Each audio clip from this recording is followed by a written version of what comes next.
season. Thanks for joining us, Anthony. That's Anthony. He is Anthony Donati. He's the prospect on, and I appreciate you coming on, man. How's everything, and what about this NHL draft excites you the most? So I'm super excited for this time of the year. I have been, interviewing. No, sorry. Is it on this one or this one? I've been interviewing a ton of these prospects, and it's kind of cool to get to know them personally. So I think overall, it's just a strong draft. I know 2026 is a lot stronger in a lot of people's eyes, but there's going to be multiple stars that come out of this class. It's kind of like the NFL draft in 2024, where you saw the top was a lot heavier. But I think if we're talking about the stars, there's like 4 or 5 at the top, and then you trickle in a lot of depth players, more so in the mid rounds.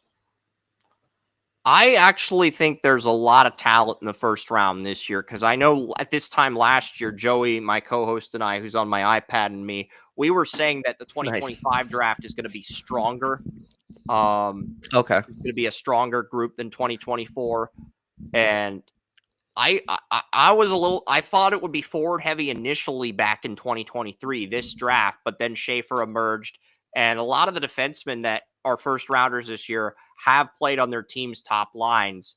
Maybe not as consistently as you'd like, but there's enough good tape there to where they're going to get picked in day one, whether it's a Cameron Reed or Blake Fiddler, son of Vernon Fiddler. Mm-hmm. So that's why I think this draft is going to be good for defense. And I think right now, I would say the 2027 draft is probably the most forward heavy of the next 3. There's a good blend of defensemen in this draft, and there's some guys, I'd say there's 3 in next year's draft that could be top 10 picks. So if you need a defenseman, now is the time to buy one. Now is the time to buy one, develop them, because I think 27 and 28 are going to be forward heavy. 2029 looks like it's going to be a very good defenseman group, because there were 3 WHL defensemen 2029 draft eligible drafted on Wednesday. But it's still very early, and I really would prefer not to speculate that far ahead. Yeah. So like you were saying, in 2027, you have Landon DuPont, who is the headliner of that class, and then it trickles down into a ton of forwards. Brock Cripps is good too. He might go in the top 10, but I'd say 7th at the earliest is where he goes right now. But it's early. I don't really know. No, I totally get that. I feel in the 2024 draft, you had Artem Levshinov, Zane Parekh, Zeev Boyum, Sam Dickinson. You had a lot of players that had very high floor and ceiling ratios. So there was in my top 10, I had 4, I think, defensive players in that class. In this top 10, I only have 2. But where the depth is where you said Blake Fiddler, Cameron Reed, someone like Logan Hensler, who's a big kid playing in Wisconsin, who I really like, very good playmaker. Jackson Smith, who has a ton of offensive talent, that I just think that if he can work on his defensive game, he's going to be a top pair or a quarterback power play 1 or 2, and then he could be a top 4 defenseman. So you have a lot of talent, especially on the defensive side. But last year you also did 2. So if you have 2 picks in the first round, like the Blackhawks do, or the Predators or Montreal Canadiens, I think that they're going to take at least 1 defenseman in this class just because of how strong it is. And then there's just so much talent in the second round as well for defensemen, like Amico Carter, who plays for the US NTDP team. Very tall, Lucas Radojevic, who plays for Muskegon Lumberjacks. He's very good. So there's just a lot of talent in this class on the defensive side, but the forwards are where I'm excited for, especially for the superstar potential, because with Misa Martone, Desnoyers, Frondel, I just think that this has become an underrated class because of how good 2026 is. And I just feel like that's not fair, because this class is actually turning. There's just so many This good prospects class in is this class. deeper than 2026, but 2026 is more top heavy. That's my personal opinion on. So the deep talent in this deep draft is getting underlooked because the top 11 in 2026, you can make an argument. Anyone in that top 11 might go number one if they were eligible this year. They'd push. I don't know if anyone would, but McKenna would. And McKenna definitely. Ryan Ruberek would push Schaefer for one, but I think I'd slightly lean towards Schaefer at one. But I think Ruberek would push Misa for two in this draft. But yeah, 26 does look very good at the top. All That's right. very true. I want to ask you about some of the players you've interviewed, and then we'll get into then we'll dive into our mock drafts.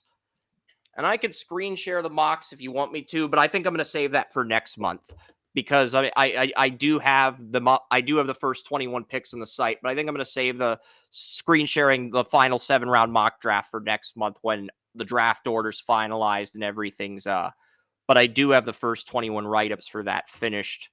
I did not proceed to do anything else this morning. I just didn't have time. I had to get ready for this. But yeah. All right. Let's why don't you talk about some of the players you interviewed? Okay, so just from top to bottom of my projections, I've gotten to interview Matthew Schaefer and Malcolm Spence, just to name those two because they play on the Erie Otters. I've gotten to interview Porter Martone, who, in my opinion, I want the Blackhawks to draft, so I just want to throw that out there. Roger McQueen, Lyndon Lakovich. There's so many. A lot of Swedish prospects. Ish Wozniak, Milton Gastrin, who I'm really high on. Love the goalie of Sweden, if you haven't watched that tournament. Victor Klingsell. There was Bill Zonin, Carter Bear, Ben Keevan, who won bronze in the overtime game. That was pretty cool to see. I'm interviewing Blake Fiddler next week. I have Cameron Reed in the works. There's so many.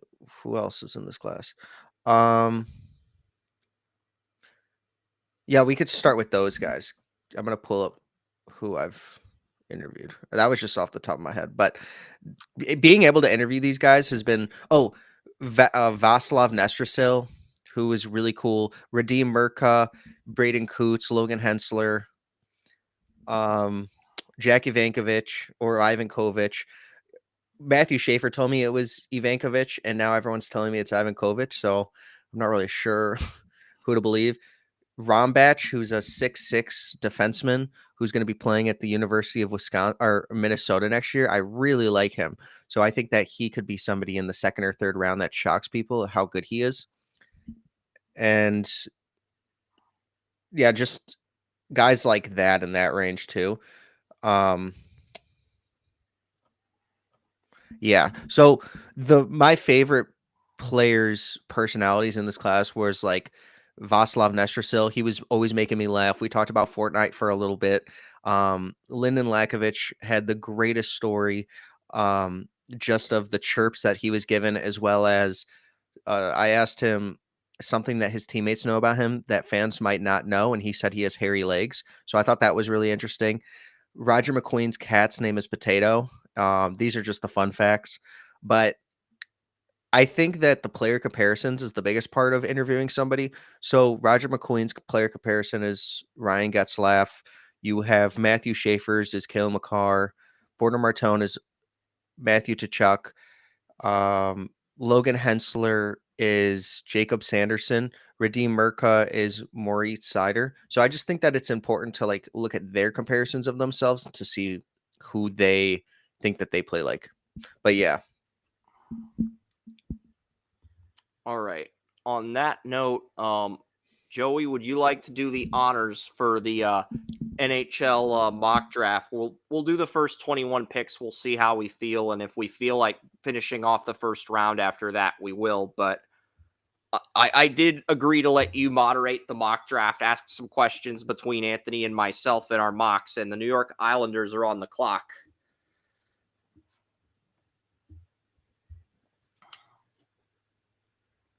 Yeah, the thing that with the Islanders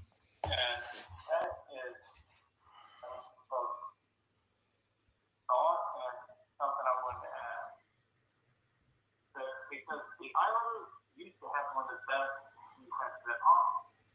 I can remember that they were pretty rough. Now, could Matthew Schaefer return the Islanders to that? Is he that type of player that's going to return that rough defensive mindset to a team? And with the Islanders having the number one pick, obviously, he's going to return them to that. Can you put him closer to the mic? I heard a little bit of the Matthew Schaefer defensive fit, but can you say that the last part one more time? Matthew Schaefer, somebody who can return the Islanders to that dominant defensive team that they were back in earlier iterations of their franchise. So you said, is Matthew Schaefer a player that plays like earlier generations defenseman? Yeah, I believe that's what he said. Okay, so I couldn't hear that one. Sorry. So to answer your question about Matthew Schaefer, yeah, I can hear you now. Okay. Okay. Yeah, my headset. I've been having trouble with it all morning. But no worries. We know the Islanders used to be one of the more dominant defensive teams in the league, or at least one of the better defensive teams in the league. Was this when they made back-to-back conference finals, or was this? I don't think that really matters. So please continue.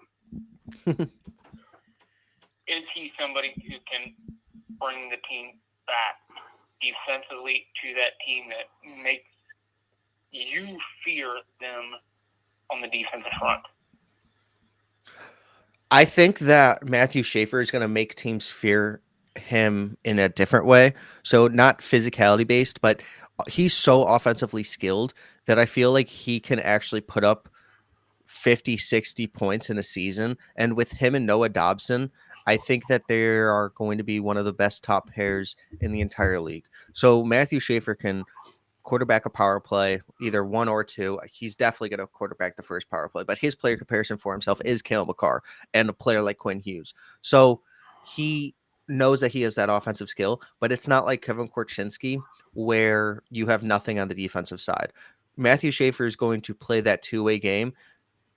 He, at first in the OHL last year, everybody was talking about, can he produce offensively? Now we're talking about him being one of the elite point producers for defensemen. So you already have that very high floor defensively. He's just going to be able to play make. He's going to be everywhere on the ice, play 24, 25 minutes a night. If they need him, especially in the playoffs, he's exactly the player you need. But on the flip side, if you get James Haggins, which is somebody that has been talked about recently, I think that those conversations will quickly disperse as we get closer to the draft. If you get someone like James Haggins, the playmaker, it's going to be a different type of feel where you need more playmaking around him, but he's going to be able to play. Like he's going to be able to drive the playmaking, but he also needs a play driver. But he is also a number one pick for the Islanders if they want him. So they have a lot of options, but I think the easy pick would be Matthew Schaefer because he would solidify that top pair for 10 to 15 years. I'm in agreement with you. I would say Schaefer is the obvious number one pick, but just looking at this from an odds standpoint, I'd say 80% chance it's Schaefer, 10% chance it's Misa, and I'll give both Porter, Martone, and Higgins a 5% chance of being the number one pick. But I would say at this point, it's 80% chance it's going to be Matthew Schaefer to the Islanders at 1. I completely agree. I think it would be a complete mistake if they did not pick Matthew Schaefer. It's a very easy pick. Yeah. The last time they picked number 1, they took John Tavares, who was great in the OHL. Over Hedman. Over Victor Hedman, and Victor Hedman's had the better career. But I don't think either player would have stayed with the Islanders regardless of what direction they went in. I think Victor Hedman would have tested the market and went elsewhere like Tavares did once his contract was up with the Islanders. And one of the funny things about John Tavares is he was a Leafs fan, and Matthew Schaefer happens to be a diehard Leafs fan. I mean, he grew up a Leafs fan. So somebody quote tweeted one of my interviews with Matthew Schaefer in that clip, and they were like, "Oh no, not again," because James Haggins is like, "I will never leave." Matthew Schaefer's like, "I'm a Leafs fan," so it's you never know. Yeah, you really don't. But looking back on it, hindsight, they probably would have had a better chance of keeping Victor Hedman had they drafted him at 1 over Tavares. But Tavares was the clear-cut best player in that 09 draft, first player to get exceptional status. So I really can't blame the Islanders either way. But it sounds like both of us have both of us have Matthew Schaefer at 1. And look, the Islanders do have some nice complementary defensemen, guys like Ryan Pulock. They have Adam Pelech as well, but those are more second line players, and they complement a top line of Dobson and Hanifin quite well. And third line pairings for the Islanders aren't bad either. But I would also argue that, right now, looking at the Islanders, you have I think you have Romanov and Sealed are the two third line guys, but I think they're better. Those guys who are playing on the second line right now, Romanov and Mayfield, they're better for the third line. Pulock and Pelech are perfect Totally for agree. the second line. Pulock and Pelech are perfect for the second line, and Schaefer and Dobson are perfect for the top line. And you got Sorokin and Varlamov still at goalie, but I think there are questions. You are going to need a fourth line right winger in free agency. Anders Lee, the captain, enters the final year of his contract. Now, to be fair, they did get the left winger from the USNTDP last year, who was really good in the first round. I forget his name, Cole Yzerman, that's right. Yzerman probably will be up by the time Anders Lee is a UFA. But I do wonder, are they going to move Lee now, or are they going to try to extend him? Because he is entering the final year of that contract with the Islanders. And I would think if they were going to move him, they would move him now versus letting him hit the open market or waiting till the trade deadline. But that'll be interesting to see what they do there. And the thing about Yzerman is he's very good friends with James Haggins. I mean, they have a Will Smith, Macklin Celebrini type of vibe together. If you've seen any of their clips with the NTDP team, it's just them interviewing each other, making jokes. They are legitimately very close friends. So obviously that doesn't mean anything, but it's something to look at with the Islanders. Agreed.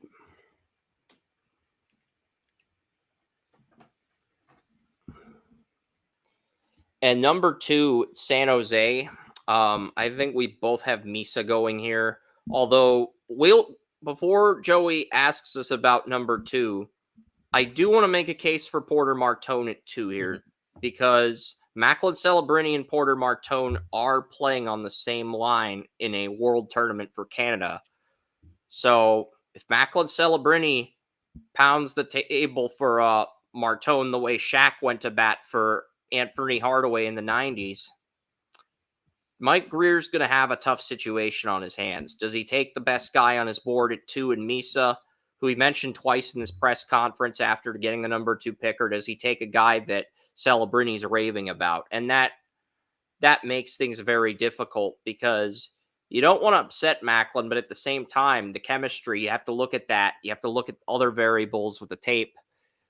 And I think one of those two guys, and I heard that Sharks do have Haggins at 3 on their board ahead of him, but I heard that before the lottery. We'll see what happens. But at this point, I would say it's Misa, but I would say this might be a 60-30-10 thing. 60 for Misa, 30 for Martone. And it could get to 50-40 territory too as we get closer to the draft combine wise. And then and I would say 10% for Haggins at 2. But yeah. What do you think of that? And Joey, what would you like to ask Anthony before we get to his Blackhawks at 3? So I'll just quickly talk about the Michael Misa to the Sharks when he said when Greer said it twice in the press conference. That was very notable. Martone with Celebrini. I do not believe that they're still going to be on the same line. I think that Martone might just be practicing with the team now or just staying up there. I don't think he's going to play. But those first couple games he played with Macklin, you saw the chemistry there. But I did hear about the James Haggans being above Martone on their board right after the lottery. I didn't hear it before, but I heard it after the lottery. And I think that it's going to be Misa. I think it's like 80-20 now, like Misa then Martone. I don't think Haggans is even going to be in play there just because of the Sharks layout of their team, their construction. You have Macklin and then Will Smith. If you want James Haggans as your second line center, that would be great. But I think that the play is Misa because he's a center left winger with size. So I think that just fits better with them. Martone would be for a perfect fit for Celebrini. But if they already have Will Smith there, I think that they just probably are going to put a veteran there or try to sign someone. Like Toffoli has been incredible there, and Martone wouldn't play in the NHL next year anyway. So I don't think that they're going to look for Martone. But yeah, in terms of Misa to the Sharks, I think it's a very high probability. Yeah, because I'm looking at this. Misa can play center or left wing. He's probably going to be a line 2 center, but if you wanted to have Will Smith as your line 1 right winger and Misa as your line 1 left winger next to Celebrini, you could do that. But if I were coaching San Jose, I'd probably only do that on the power play to maximize my scoring opportunities on the power play unit. Very true. Yeah, you could put Martone in front of the net as well. He's not going to use if they ended up drafting him, but Misa would just be an incredible playmaker with Celebrini and Will Smith on the power play. But if you're looking for a construction of Martone just trying to be in front of the net, try to get him to use his body more, increase his skating, you could be getting a star power forward. He's more soft skill, so he's not going to use his body as much. But if he does work on his skating, his just power skating, his strides, he's not a slow skater. So I think overall, he just needs to work with the coaches and skate every single day, which he will do at the NHL level. And I don't think that his skating will be a problem at all. But if Misa skates like the wind, so it's just pick your player, pick what traits you want. The Hawks would definitely prioritize Misa because of his skating. On the other hand, I think a lot of teams would prioritize Misa because he is a two-way player and his skating, but Martone is an incredible playmaker. So we could see a shock. I mean, Shane Wright was supposed to go number 1 and fell to number 4, and he was a more consensus number 1 pick. So we don't even know what will happen. This is honestly going to be a weird draft, especially at the top 10. Yep. I mean, right now, long term, San Jose's still probably going to be rebuilding, even if they hit on this pick. You'd have Toffoli, Celebrini, Eklund on your top line. Your second line, long term, you'd have Musty, Misa, Cameron Lund. Third line, Igor Chernisov, Will Smith, and Ty Dellandrea. That's a good top 9, though. That's a very good top 9. And then you have maybe a top 15, top 5 power play down the road with Misa, Celebrini, and Will Smith. And then your first line defense would be Sam Dickinson and Liljegren. But the rest of the defense, it does feel like those second and third lines could use improvement as well. But you can address that in 2026 after taking Misa. Because I think the Sharks, I don't think they're going to be picking high enough to get Gavin McKenna next year. But I could be wrong on that. But if they miss out on McKenna, you can get Ryan Lynn, or you can get Keaton Verahoff, or you can get Daxon Rudolph. You can get one of those 3 defensemen that's projected to go in the top 10 right now for 2026. So it's a very good situation to be in for San Jose. Yeah, and the last point I'll make about San Jose here is they have the 28th and the 33rd overall pick. If they wanted to go up and get William Eklund's brother, Victor Eklund, and he's falling, I think that they have the ammo to do that. You know, package both of those picks, maybe a couple other assets, and they could easily go up and get him too. Yep. That's a great point. All right, we'll get to your Blackhawks at 3. Before I reveal my pick, why don't you break down the scenarios and all the players that you think are in play at 3? I'm gonna go turn the lights on.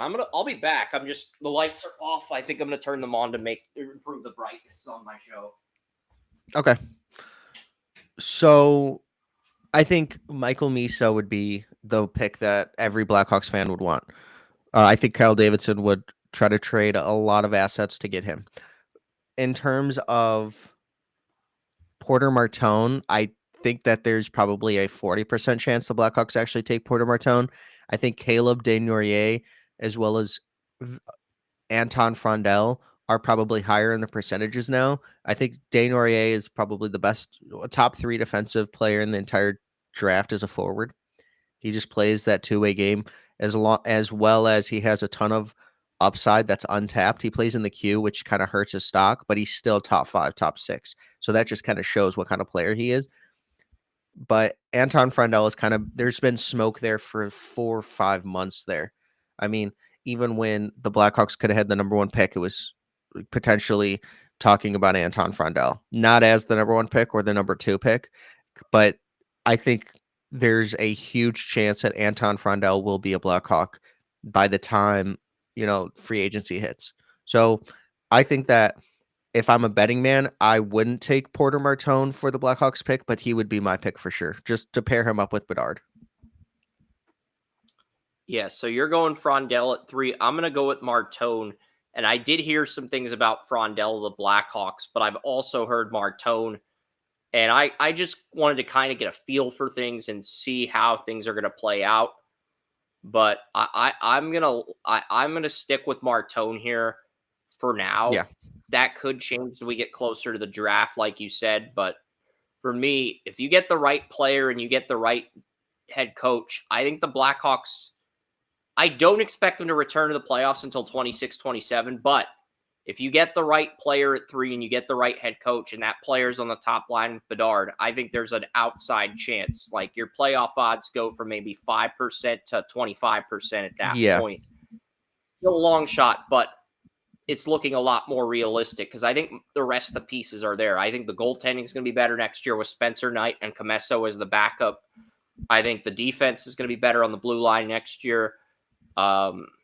So I think Lashunov's going to be better. I think Korchinski's going to be better next year. So I do think the Blackhawks, Rinzel is going to be better too. So I do think the Blackhawks could surprise people with the right coaching hire. And Rinzel last season was, in the first 9 games he played, was our best defenseman. So that was just a shock to all of us.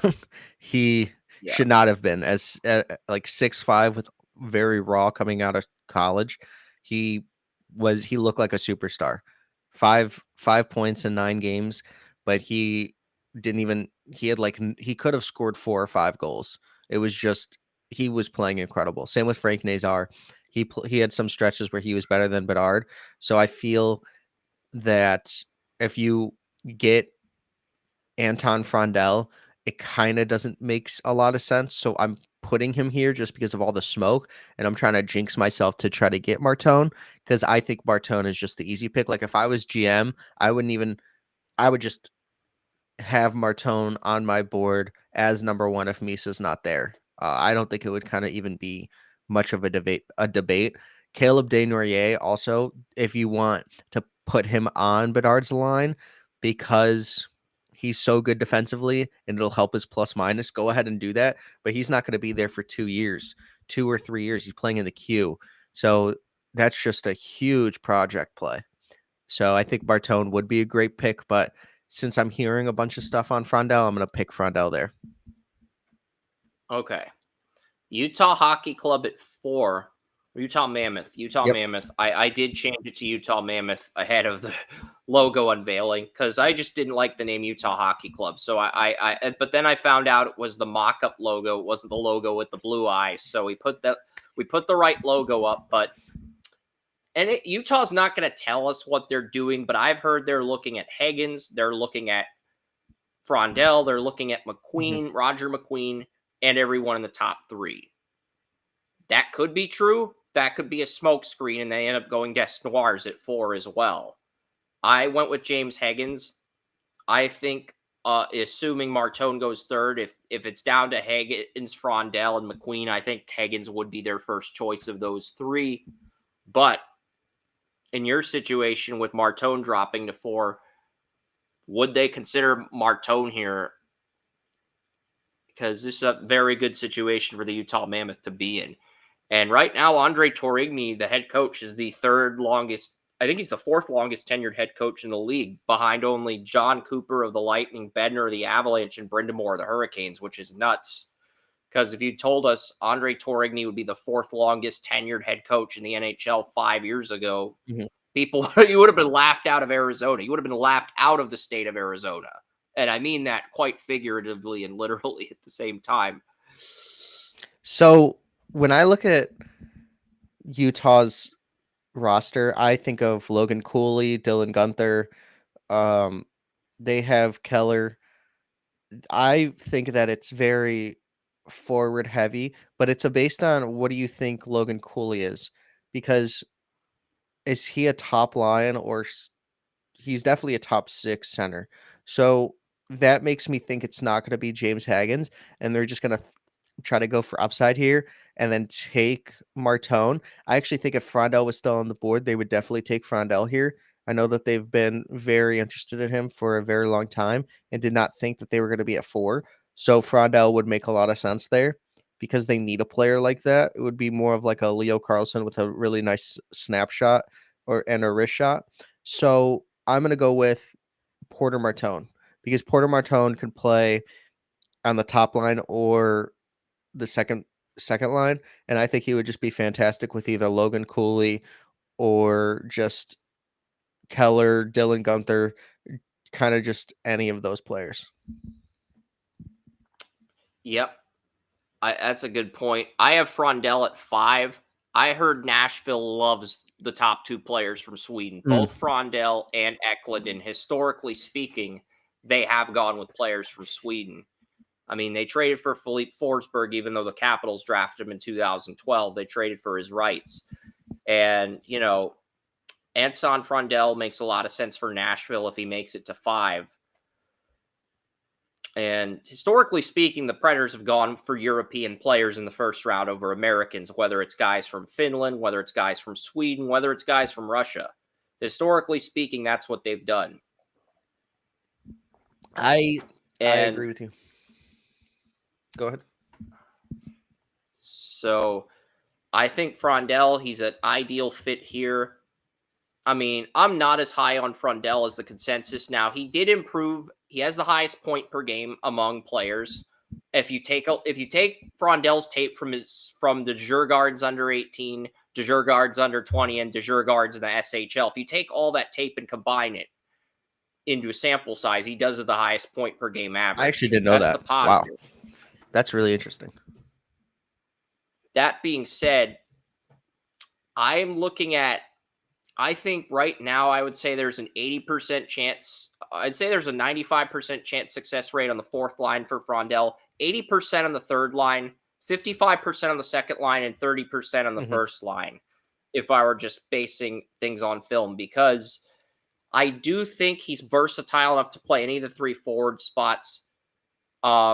He had the defensive awareness in 23-24 and really did a good job checking, anticipating puck with a stick, skating backwards effectively. He improved his slap shot this year.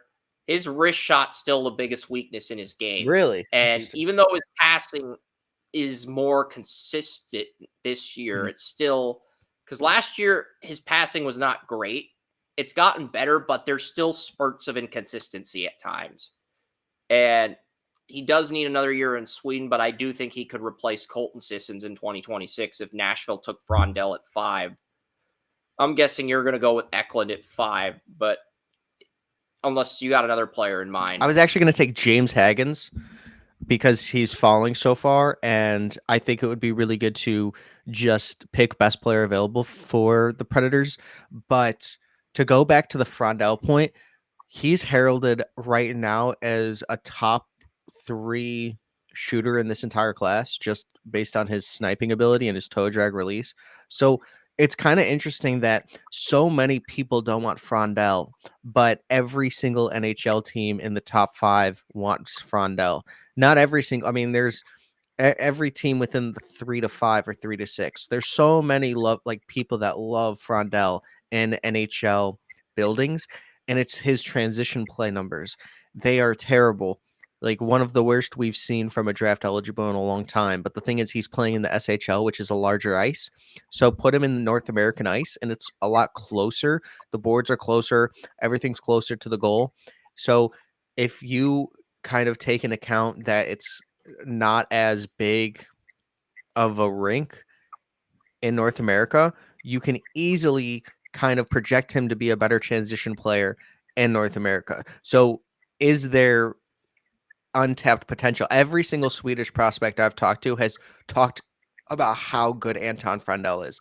I have not received anything on Victor Eklund. And the thing is, I'm a huge Victor Eklund guy.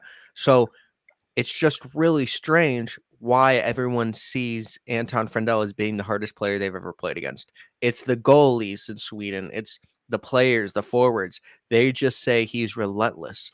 So maybe NHL teams see something that we can't, or there's something on the stat sheet that's not showing up. But Anton Frandell will go a lot higher. And if he is here for the Blackhawks, or I mean, if he's here, if the Blackhawks pass and the Utah Mammoths pass, I think the Predators easily take him. But since I already have him gone, I don't think this is a Victor Eklund spot. And there's not one player in the KHL that has played into this spot. I mean, it's Ivan Ryabkin, and he's played his way all the way down to post 20s. So I think that it's best player available, James Haggins. That's fair. So we both have the same exact top 5, just a different Yeah. order. Joey, do you have any questions you'd like to ask myself or Anthony Prospect on before we get to 6 through 10?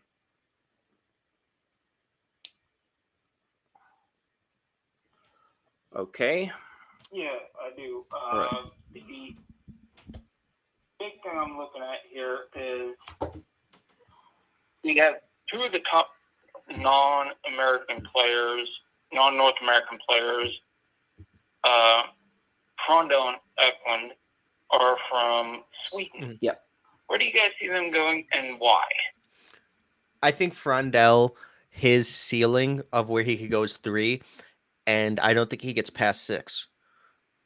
With Eklund, I think he could go to around 5 or 9.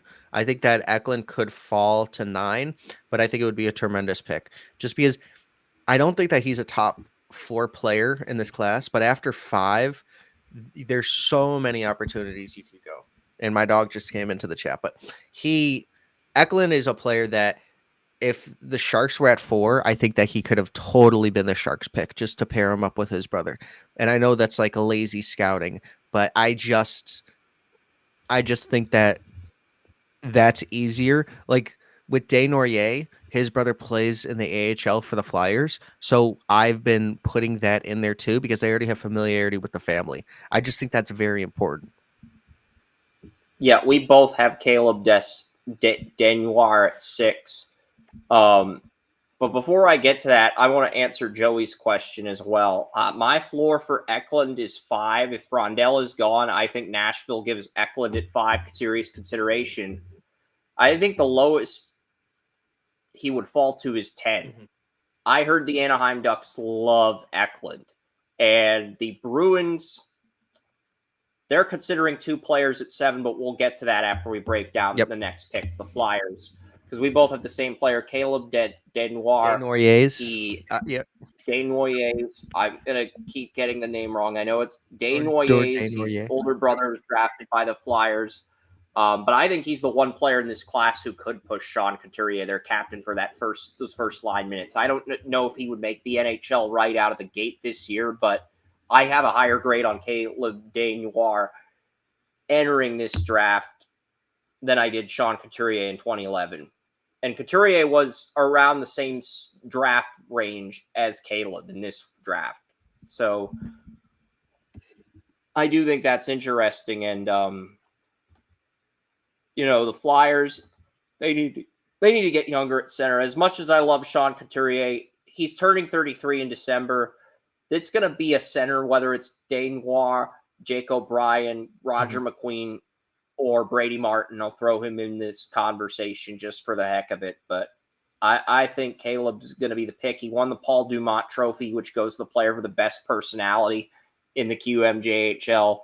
And I think Dane Noir is going to have a better career than Frondell. And I might keep mispronouncing the name, but I mean, I watched this guy when the QMJHL draft was on in 2023, and I knew this guy was going to be special. And 2 years later, he's got Moncton in the Quebec Major Junior Hockey League Championship. If they win that, we'll probably see him in the Memorial Cup later this month. So I think this is a very easy pick for Philadelphia, and I think they take Caleb because they took his older brother, and they know the family, like you said. I completely agree. One of the best defensive players, forwards in this entire class. You pair him up with Mitchkoff, who has defensive liability issues. It would be the perfect fit together. And he's a good playmaker. Agreed. And I have him at 4 on my big board, by the way. Caleb Dane Noir, I have him at 4 on my big board. He's somebody that might go to the Blackhawks, so it's a good. Yeah, he might. He's very much in that conversation. I haven't heard a lot of traction with him with Utah, but I do think he's the 4th best player. And if I were Bill Armstrong, I would pick him. But I don't think they're going to pick him in real life. But yeah, the Bruins at 7. Don Sweeney, he mentioned a player with an injury history, and he mentioned a player from Sweden. So Roger McQueen is the only player with multiple years of injury history. I know Carter Bear had a season-ending injury, but I don't think he had an injury history up until this season. So when I hear the words injury history that come out of Don Sweeney's mouth in the post-lottery press conference, first thing that comes to mind is Roger McQueen. And they could take Victor Eklund. If Eklund's the Swedish player they like, then that's going to be the pick at 7. If the Swedish player they like is Frondell, the pick's going to be McQueen. But you told me that Sweeney's already been to Brandon scouting McQueen. Yep. So if that's the case, Roger McQueen's going to be the pick at 7. I completely agree. I think that this is the easiest pick after the top 5 because Don Sweeney has seen Roger McQueen 3 or 4 times, which I've heard. And he is the perfect Bruins player. You know, they took who was it? Dean Latourier, and like basically the same profile, except Roger McQueen. It could be the star version. I think that this is the easiest pick that we could make. Yeah, and Dean Latourier had a high ceiling, but he also had a very low super raw floor. No floor. Whereas McQueen's got a great floor. No floor. I like that, but yeah. I talked to. Go ahead. Sorry. No, go ahead. Well, like I just said, I said it earlier in the show, but Roger McQueen said that his player comp is Ryan Getzlaf, and I completely agree with that. Right-handed center, 6'5". He's going to go a lot higher in this class. I think that he's somebody that a team could trade up for easily, just because there's so much potential. Cam Robinson, you see the tweets, like. If this guy hits, he is the best potential in the entire draft. Yeah, and I've seen I've seen the Elite Prospect Zoom calls. They have McQueen at 5 behind Higgins, but they were debating between Higgins and McQueen at 4, their entire staff. So that should tell you how good this guy could be. Yeah. And you know. And Elite Prospects had Frondell at 18, and now they just put him up to 12. So you could just tell, like, everyone is all over the place on this class. 18 for Frondell was crazy, but even 12. I kind of agree from a value standpoint, too. But I also agree. From a realist standpoint, he's not falling that far. 100%. He will his lowest he will go, in my opinion, is 4 because I know Utah loves him. Yeah. And I have 2 microphones, by the way. I have a podcasting microphone, but I also have a microphone with stand on this. This is for like interviews. Like if I go to a Senior Bowl or I go to the CHL Prospects game, I can just turn this on and it automatically starts recording the moment I turn it on. Have you gone to the Senior Bowl? They're both very convenient. Yeah, I've been to the Senior Bowl. I went in 2020. Nice. in 2021. My college roommate, his like grandfather created the Senior Bowl, so he's on the board now, and I just think that was so cool because we never talked about it. He was like, "Yeah, I'm at the Senior Bowl every year," and I'm like, "How do you get in here?" He's like, "Well, I'm on the board," so I thought that was kind of cool. That's a great story. That is an awesome story. Number 8, Seattle Kraken. I think they're going to take the hometown guy, Radim Mertka from the Thunderbirds. The reason I came to this conclusion is because I think both Scott Wheeler and the other guy, Corey Prongman, have him going here, and Craig Button, TSN, also has Mertka going to the Kraken. So if it's that obvious to them, it's going to become that obvious to everybody else at a certain point in the pre-draft process. And this guy's right in Ron Francis's backyard. He just has to go speak with the team. And look, the tape was really good. Radim Mertka, in Game 2 of the WHL playoffs, he actually outplayed Landon DuPont in that game. Despite losing in overtime, he outplayed him in that game. More hits, more blocked shots, more stolen pucks. And he can play the power play. He can play the penalty killing. You could make an argument that Mertka, because he played 35 minutes in that game, he might have more stamina than Schaefer. He's not as refined as Schaefer, but he might have more stamina. And that, the 6'6" height, I would argue that makes Mertka the number 2 defenseman in the draft. I know Jackson Smith's the consensus number 2 defenseman. I'm a big fan of Jackson Smith, but a lot of the things I've heard do not involve him going.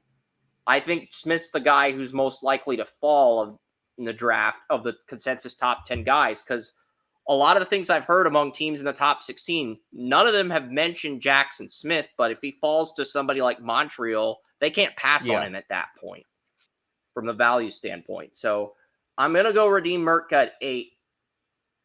He might, I don't know if Anthony's going to agree with me or not. That's the thing. But I just think the Kraken, they've never drafted a defenseman in the first round in franchise history. They have, and if they don't take Mertka here, my friend on X, JSN, also known as Eric, also known as Swipa, who's done thumbnails for this show, he suggested Carter Bear to Seattle 8. That's his first choice, Mertka's second. But I think both of those would be fantastic choices for the Kraken, regardless of which direction Ron Francis wanted to go in as far as getting a hometown guy. I've actually been saying Mertka to the Kraken for like 2 months. That was the first. My thought was he's not leaving Seattle, and since I've interviewed him, it's been he's going to stay in Seattle. He says all the right things. He has a great personality. He wants to be the best Czech defenseman of all time. You have so much skill there and playmaking ability. He needs to refine some areas of his game, but he actually is my number 2 defenseman, and it's not close. I'm not as high on Jackson Smith as others. I think his offensive upside is there, but I think Radim Mertka is easily better. And it's not easily, like, I'm not saying that in a bad way. I'm just saying, like, Radim Mertka could be a star. His potential is like a Moritz Seider, which is his comp. It's somebody that nobody is talking about that much for a superstar performer or producer, but he does produce at the NHL level, like 50, 55 points. And he is just so skilled offensively, and he hasn't even shown it. You saw him at the World Juniors, and he skated through like four players and then scored, and they had zero chance in that tournament, but he was putting them on their back. Like, so I do not believe he will leave Seattle. I've said this for a long time, and I'm happy that Prongman and Scott Wheeler both agree. Yeah, I agree now because I watched the tape because I hadn't seen the tape, and this guy was a second round pick in the CHL import draft. So I'm thinking, okay, this guy, he's a riser. What makes this guy special? So I popped in the tape, and when Landon DuPont committed a penalty on him, Mertka showed a lot of intensity by shoving DuPont into the boards after the penalty. And so not only can he stand up for himself, he'll stand up for his teammates. He will fight for his teammates if they get harmed. That I know I'm getting at in Mertka. And he might have more stamina than... I'm not saying Schaefer can't play 35, 40 minutes if a game goes to double overtime. We just haven't seen it yet. We've seen it with Mertka. And I think that's one thing that stands out with Mertka. And the big reason why he's my number 2 defenseman in this draft, his skating, first period of the game against Everett, it was very sloppy. The skating looked very choppy, but very sloppy. But by the end of the game, skating had gotten a lot better. My questions with him as a skater evaporated completely, and he was showing some explosion, some pop on some of the reps where he was skating. So he was not on the ice at all when Everett scored all 3 of their goals in the 3-2 overtime win over the Thunderbirds, and he had an assist and a goal. So I think his two-way game is very good. I'd like to see him release the puck quicker when shooting and maybe refine his skating, but outside of that, I really don't see any weaknesses in his game. Mm-hmm. Yeah, he told me that he's really working on his skating.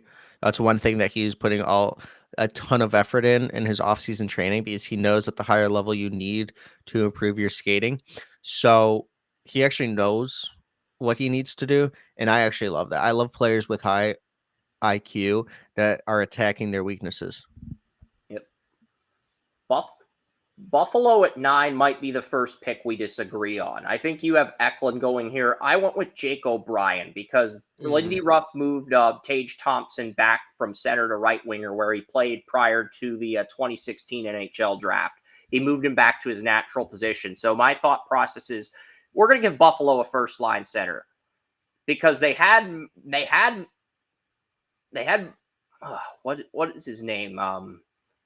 22 first round pick, Matthew Savoy. They had Savoy. Savoy recorded 51 points as a rookie on Bakersfield in the AHL. So trading him aged horribly, just like Joey and I predicted. Because I remember Joey going on a rant about how the Sabres gave up on Savoy too soon last year. And now he's with his brother, Carter Savoy, they're both on Edmonton. But I think Jake O'Brien, OHL Rookie of the Year, you put him on that top line with Zach Benson and Yuri Kulich. You could put him on the top line, and then you'd have Tage Thompson at right winger. So Tage Thompson at right wing, Benson at left wing, and O'Brien at center. I think that's a very good top line. And you'd have John Jason Petreka, you'd have Ryan McLeod, and you'd have Jack Quinn on the second line. And then you could have Jason Zucker, Peyton Krebs, Alex Tuck, and then Isaac Rosen, Noah Ostland, the second first-round pick after Savoy, and Sam Lafferty. And then you also have Kulich, too. So Buffalo's in a good spot to where if they get a guy who's good enough to make the NHL as a rookie, they could give him first-line responsibility if he dominates, but they can also ease him in if they trust Yuri Kulich enough to be a stopgap on the first line until that 9th pick is ready. So that's why I went with a center, but I'm guessing you're going with Victor Eklund here, who I've got going to Anaheim at 10. Well, before you said that, I was actually thinking Jake O'Brien, because that's just where I keep putting him. But I also said that Eklund's floor is probably 9. But the thing is, I think Buffalo would actually take Jake O'Brien. If it's a what I would do mock, I would probably take Eklund. But if it's a what I think will happen, I think it's Jake O'Brien, because Jake O'Brien is kind of the perfect fit here. And then it would allow the Ducks to get their perfect fit in Victor Eklund, because I think I know it's next pick, but Pat Verbeek would run to the podium if Victor Eklund was still there. Yeah, so I've got Victor Eklund to the Ducks. I've heard the Ducks have narrowed their board down to 20 players, and I've heard that Schaefer's the only guy in their top 6, and then they have like 3 other defenders in the top 10. And wow. I think Eklund's their number 6 guy. It's just a guess. It's just a hunch. I think Eklund's 6 on their board, and I think they take him at 10 over a defenseman. I would put Jake O'Brien here. I'm a huge Jake O'Brien guy. I think that his potential is enormous. There's a ton of risk there, but he's going to be a Beckett Seneca type of person in this draft where people are going to gasp. Not the people that have been doing the scouting on these players since, 2 years out or summer scouting or whatever. We've kind of known Jake O'Brien was going to be pretty good. I mean, he was the best player on his team, and Nick Lardis scored 72 goals. So when you talk about his playmaking skills, his ability, his vision, his all-around game, he still has so much offensive potential. I think Jake O'Brien would be the perfect fit. So I'm going to say Jake O'Brien. I was so mad when the Sabres traded Dylan Cousins and they traded Savoy. I've talked to a ton of prospects about Savoy when he was on Moose Jaw last year. or I think it was Savoy. Lyndon Lakovich said that they didn't think they were going to lose any games. Like they would play, like they would stay up for till like 4 a.m. playing Fortnite on a game day and then beat a team 4-0. So I thought that was really interesting. Like after they got Savoy, they knew they were winning. Like he is just a player that can change an outlook. I think Savoy played there. He said Savoy, but it might have been a Boy different one. started out on the what was it, the Winnipeg Ice, and then he got traded to Moose Jaw in his plus 1 year, I believe, or his final year. Okay, yeah. In the UHL. Okay. Yep. 'Cause Okay, Moose so Jaw that won is the correct. Western Yeah. Hockey League and got to compete in the Memorial Cup. So you are correct. Yep. Yeah, so I think Jake O'Brien, and then for 10 to skip over, I'm with you on Victor Eklund. I think Victor Eklund, it has to be Victor Eklund. And for everybody saying, oh, the Ducks don't have a true number one defenseman, that is BS in my opinion. They've got guys, they just haven't blossomed yet. They at one point 2 years ago, I remember Joey and I having a conversation about the Anaheim Ducks having the OHL Defenseman of the Year in Mintyukov, Zellweger, the WHL Defenseman of the Year, and Tristan Luneau, the Quebec Major Junior Hockey League Defenseman of the Year. And this was right after Mintyukov and Luneau got drafted, by the way. Mintyukov, yes, his points went down, but his plus-minus ratio improved in year 2. Zellweger, the former head coach compared him to Quinn Hughes. So what do you think he's going to do under Joel Quenneville, the former Blackhawks head coach who just got hired by the Ducks? And Tristan Luneau had 51 points in his rookie season with the San Diego Gulls. I still think Tristan Luneau has potential to be a bottom pairing guy in Anaheim, even though he started out in the AHL after playing one game late last season. I still think Luneau could be a bottom pairing guy on Anaheim. I'm not ready to give up on Luneau or Zellweger like some fans are. I still think those guys and Mintyukov have a ton of potential, and I think Quenneville's going to tap into that next year. Quenneville is the perfect fit there. He is a leader. He's going to change the culture. They traded Jamie Drysdale to the Flyers for Cutter Gauthier. And that was basically, they knew that they had a lot of defensive prospects coming in. So I don't think they need defense here, but there is a lot of defenders on the board. So they could go with someone like Jackson Smith. I agree, and they could go with Jackson Smith here. I think that's who they would pick if Eklund was off the board, but he wasn't, and the Ducks get Eklund here, and I think he'd probably replace either Frank Vetrano most likely as the third line left winger down the road, because they're going to keep Zegras and Gauthier on the top two lines. Right now, Tim Wash, the captain of Western Michigan's team that won the college hockey tournament, is the fourth line left winger. I think he would stay in that role. They do lose their fourth line center, Isaac Lundstrom, but I think Nathan Gauthier, their 2022 first round pick, who did effectively well in the AHL, probably comes up and plays that fourth line center role. And that's a role he's going to excel in because he already has the size, 6'4", 220. And he played 5 different sports. I listened to his interview leading up to the 22 draft. He played 5 different sports growing up as a kid. I think it was football, basketball, maybe it was hockey, soccer, baseball, basketball, and I think it was golf. I don't think it was football, but he played those 5. Wow. So multi-sport. 5 sport athletes. I know there's 2 sport athletes, there's 3 sport athletes. Hard to find a 5 sport athlete. I don't think we've ever found a 5 sport athlete in all the years Joey and I have covered the NFL draft on this show. So I'm very high on Gauthier for that reason. I think Travis Hunter could have done it, but yeah. I agree. But I think Jackson Smith would be the pick here. I think it's just value. If the Ducks didn't take Beckett Seneca last year, I would put Lyndon Lakovich here. But I mean, wait, I'm sorry. This is if they don't take Victor Eklund, correct? Because I think we both mocked Eklund at 10. Yeah. Right? So Victor Eklund 10, yeah, for sure. But I think this would be any questions you'd like to ask? I was going to ask Joey if there's any questions you'd like to ask us before we get to 11, but go ahead and finish. We'll wait for a few seconds. Go ahead. Go ahead. Finish. What were you going to say before I wasn't. Me or him? Joey, do you have anything you want to ask before we get to 11?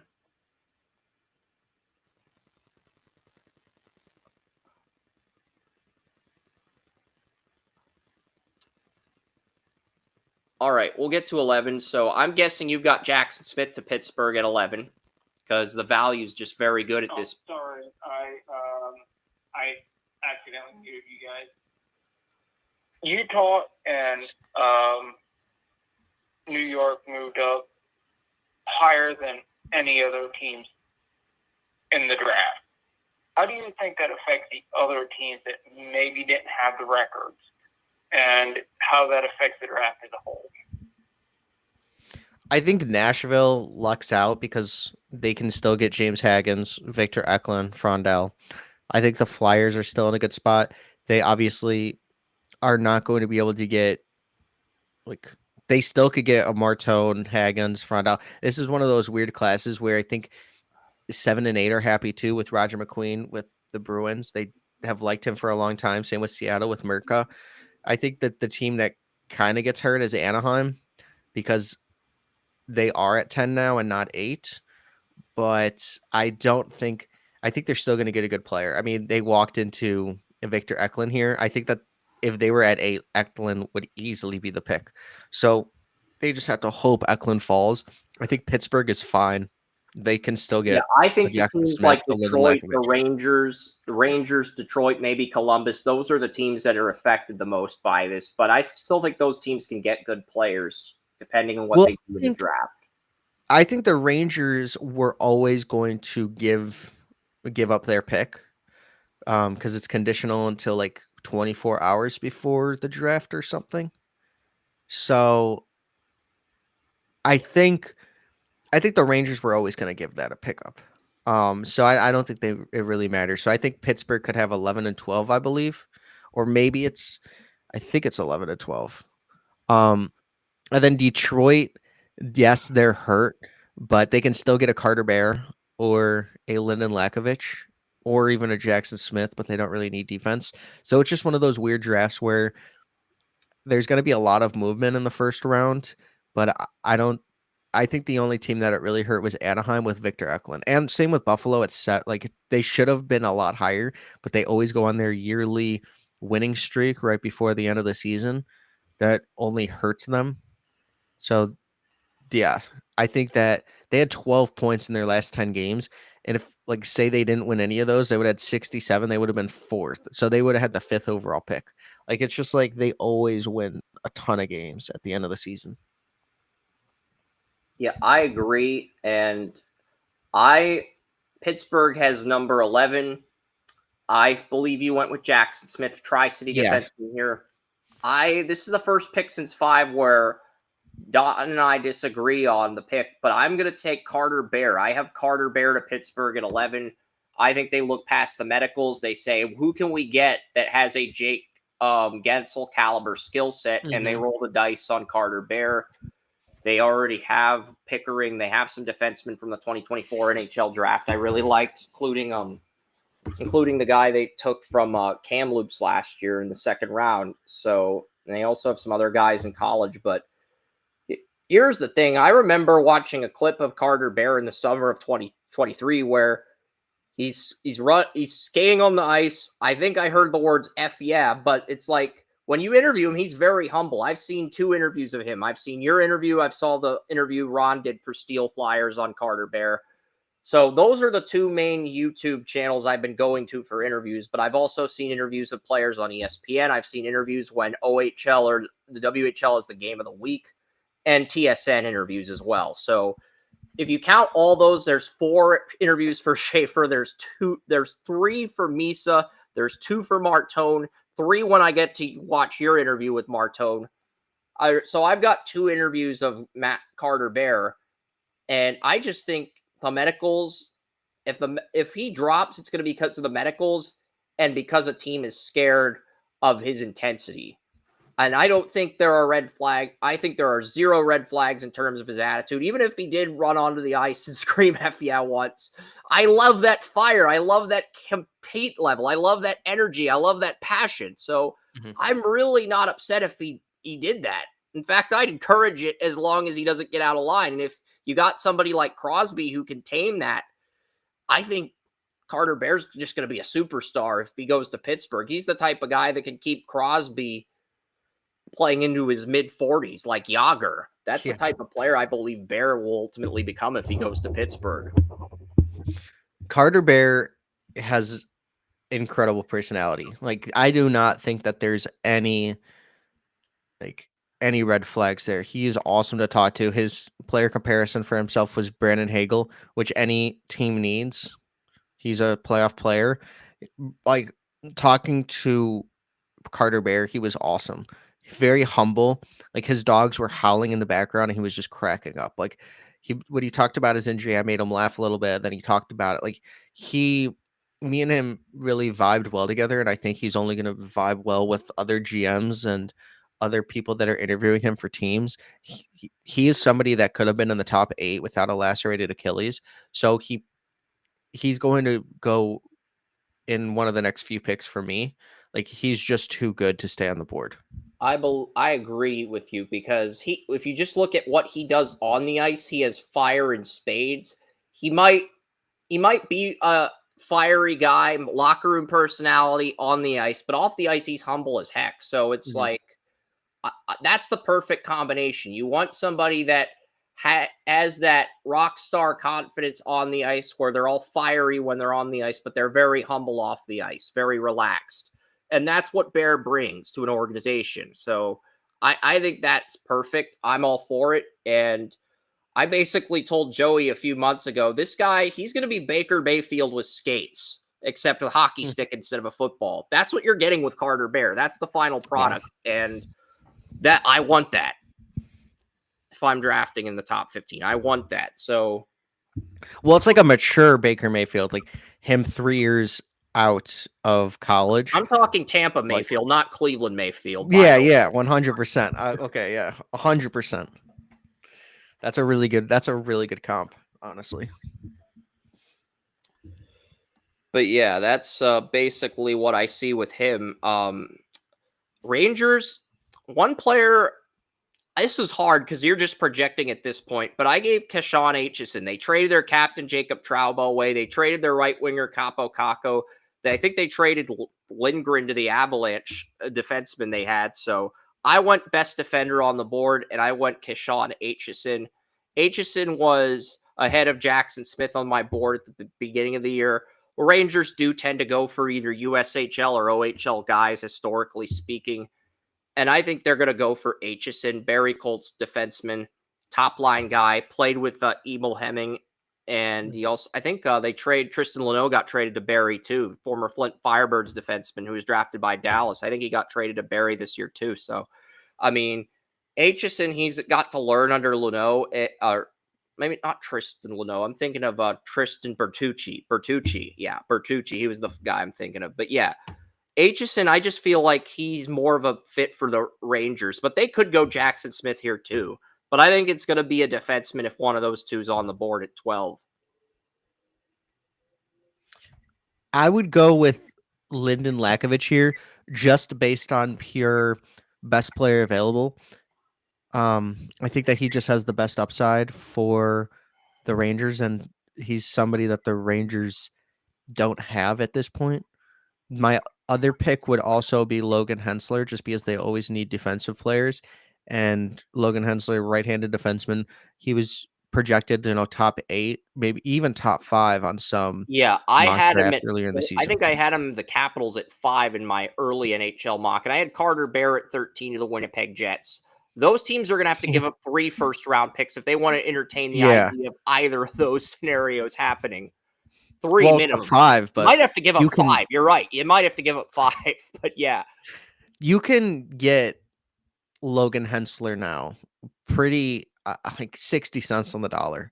And I don't think that he did anything for him to fall that much. It was just the other players kind of show. That's why I always say this draft is very underrated. Exactly. I mean, Because he yeah, was the Brady number. Martin isn't even taken yet, and he might be a top 5 hitter in the entire NHL based on Cam Robinson's tweets and everything. Like he Brady already Martin could is. very easily end up being the Wyatt Johnston of this draft. And I hate the fact that I'm comparing him to Wyatt Johnston, but from a That's a value good one. standpoint, that's kind of what Yeah. you're getting if this point, if he does reach his ceiling. Because Brady Martin is 7th on my board behind Carter Bear. I do have him going to the Red Wings at 13 because I think he's an upgrade over Marco Casper. And that's nothing against Casper, but I viewed Casper as a floor player. I viewed Nate Danielson as a floor player when Detroit took him at 9. I would have Yep, gone I agree. Schaefer. Yep.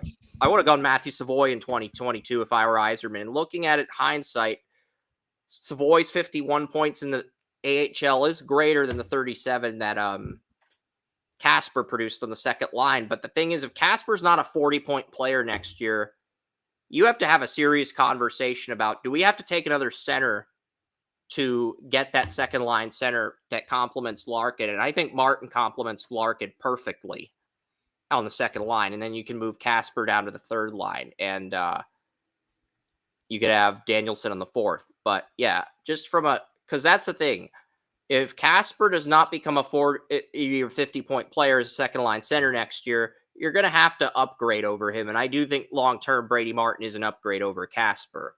So, and I just think Yzerman's going to fall in love with Martin as a person and a player. Yeah, I completely agree. This is a Stevie Y pick, but to go back to your point on or to Casper and Nate Danielson, because it's one and the same. Like if Nate Danielson is a fourth line player, then he's a bust, in my opinion. Like in 3 years, if he's a fourth line center, that means that they did not pick well.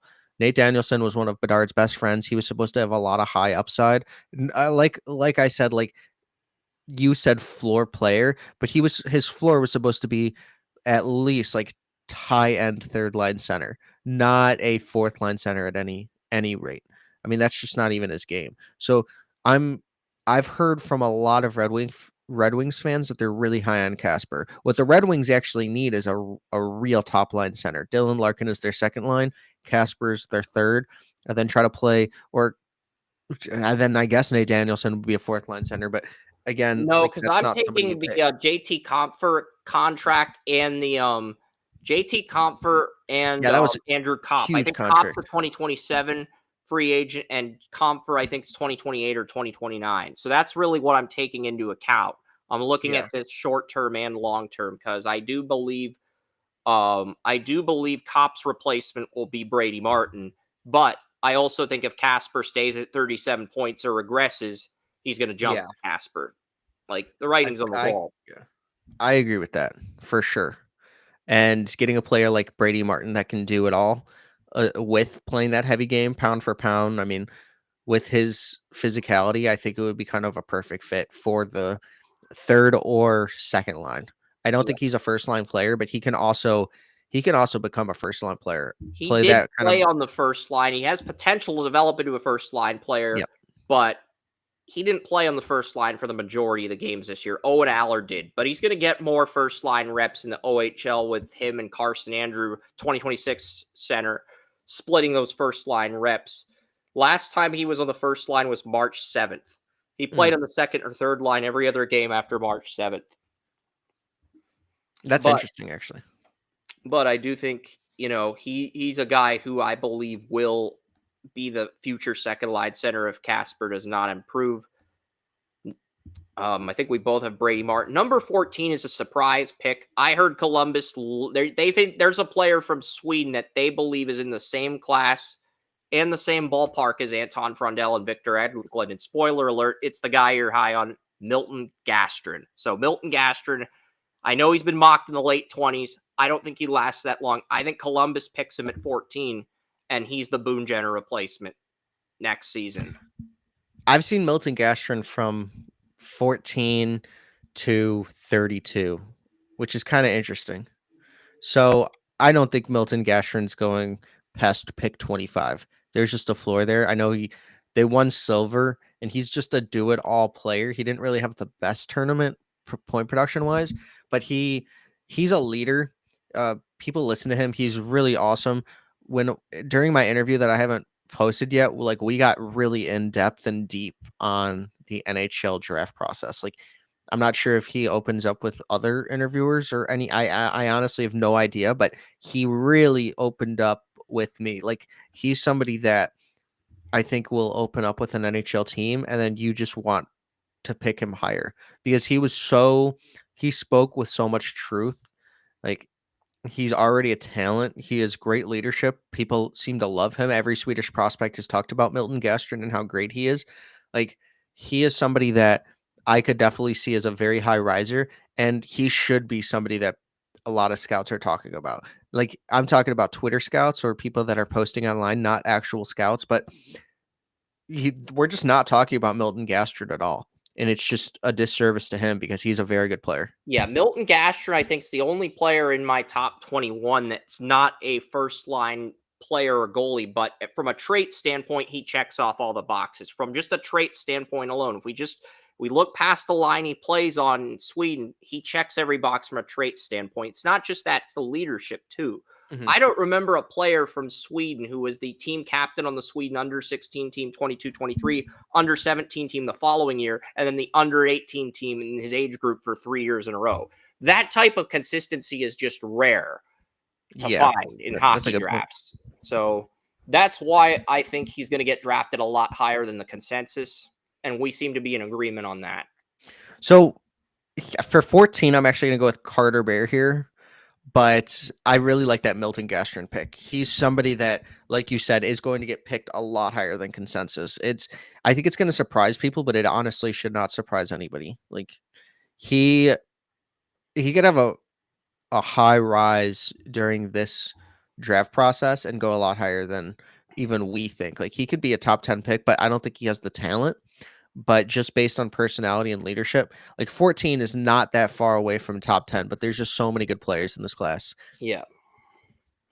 But I think he's a player Columbus is going to fall in love with. And I think the fact that he was captain for 3 years in a row on Sweden's under 16, 17, and 18 team in his age group, that's going to say volumes about his consistency and his leadership. And I think teams are going to fall in love with that when they get to the NHL Combine, assuming he sells himself to organizations. Someone's going to fall in love with that, and I think it's going to be Columbus.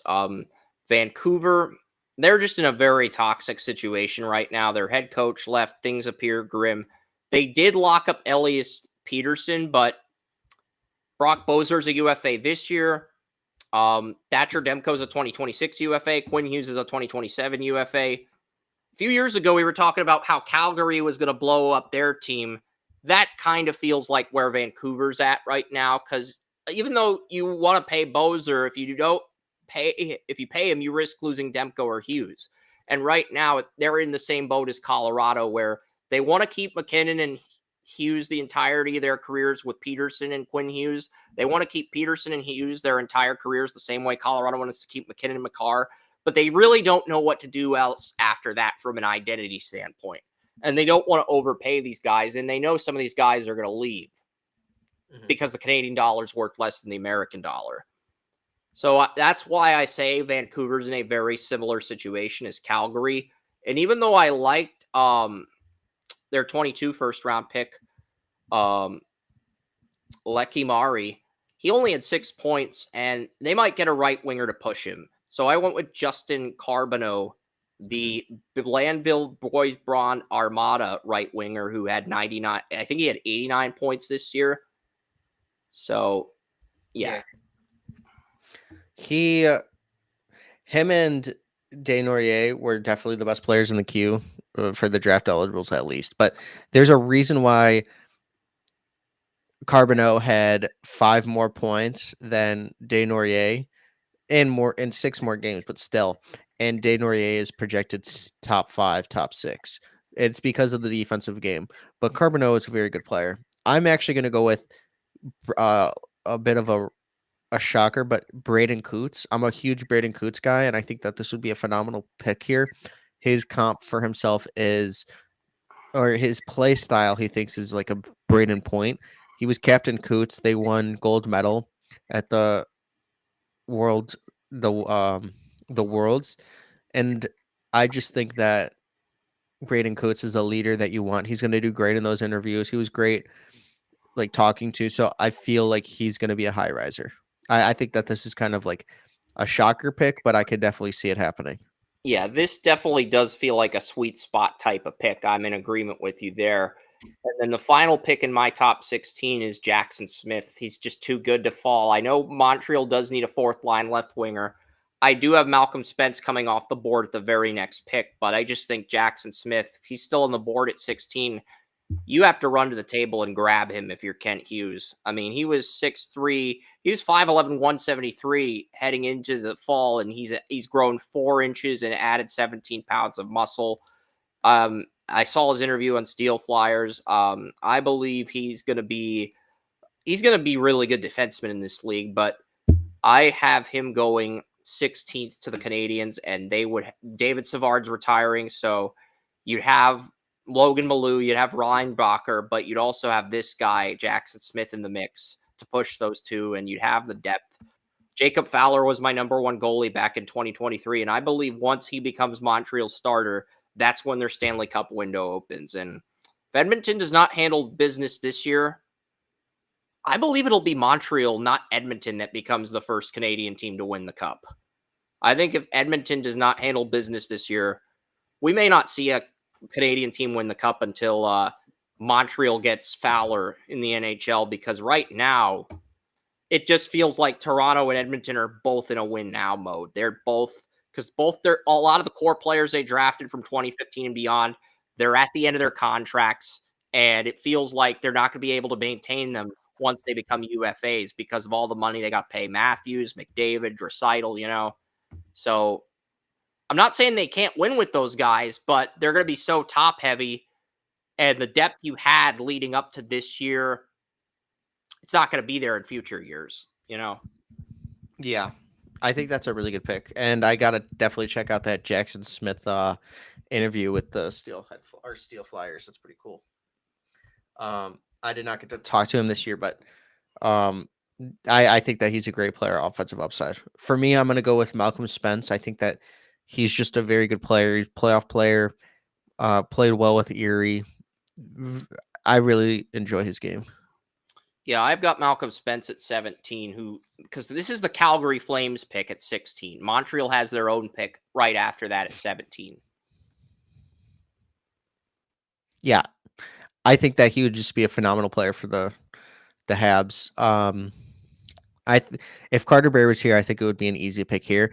But they're going to go with like somebody since they have 2 picks back to back, it's going to be higher upside or safer floor, and then higher upside. So I think they're going to go the safer floor first, and then since they're back to back, I think we're going to see very high upside play. I agree with that. Joey, you have a question before prospect Don reveals who he's got at 17? Because we've both gone through 1 through 16 our mocks. I've gone through 1 through 17, but that's because I had the same player at 17 that he had at 16.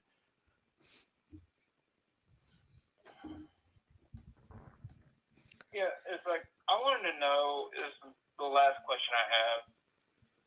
Out of everybody in that you guys, either one of you have scouted, and one of you looked at, who has the biggest chance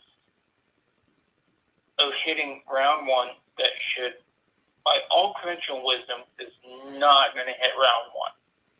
So who has the best chance of that?